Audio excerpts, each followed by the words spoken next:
Okay, now we're going to move on a little bit more, and this is addition with carries, and we're going to make the numbers a little bit more complicated. And once again, if you want to, at the bottom of the screen there's some documents that you can download to have a little practice of them.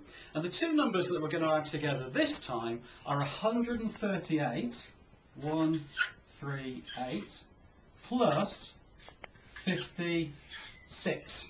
Now this time there are three different methods of doing this. There's one that you've known and come across before, which is a number line.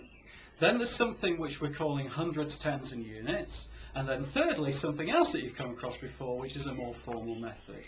So the first one that we're going to do is the number line method. And with number line, we start here, which is 138, and then we take a jump. And we know that if we go 138 plus 50, that becomes 188, like that. And then we've only got a further 6 to go. So plus 6, and that becomes 194. So the answer on the number line method of 138 plus 56 is 194.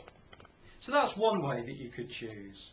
The next way that you could use uses hundreds, tens and units. Now if you write a number such as 138, then you know already that the number 8 is the units, the number 3 is the tens, and the number 1 is the hundreds. So we're going to use that in order to add these two numbers together. And what we say is, what we'll do is we'll add 130 plus 50. So it becomes 130 plus 50, and that equals 180. And then we've got to just deal with the units themselves. So 8 add 6, 8 add 6 is 14.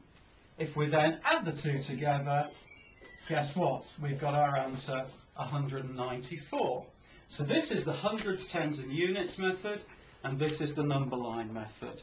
Okay, the final method I'm going to show you is the formal method, which is before we put the numbers one above the other. So if I move over to this board here, we've got to rewrite it as 138 plus 56. Okay, so one above the other. Now the best thing to use when you're using this method is your finger, and just do it a little bit at a time. So the first thing I'm going to do is I'm going to blank out that, and I'm going to say I'm going to add the units. So 8 add 6 is 14.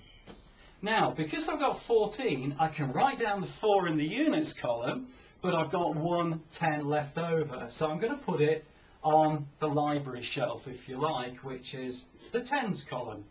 And then I add up all the tens, which is 5 add 3 is 8, plus 1 is 9. And then finally I can add the hundreds column, and once again you've got to imagine there's a nothing there. So 1 plus nothing is 1. So the answer to 138 plus 56 is 194. So those are the three methods, either column arithmetic, hundreds, tens and units, or number line.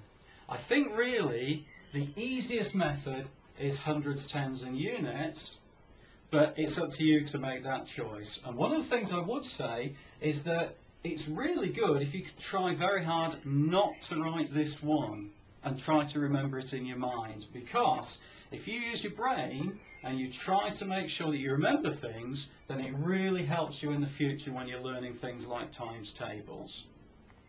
So that's the three methods.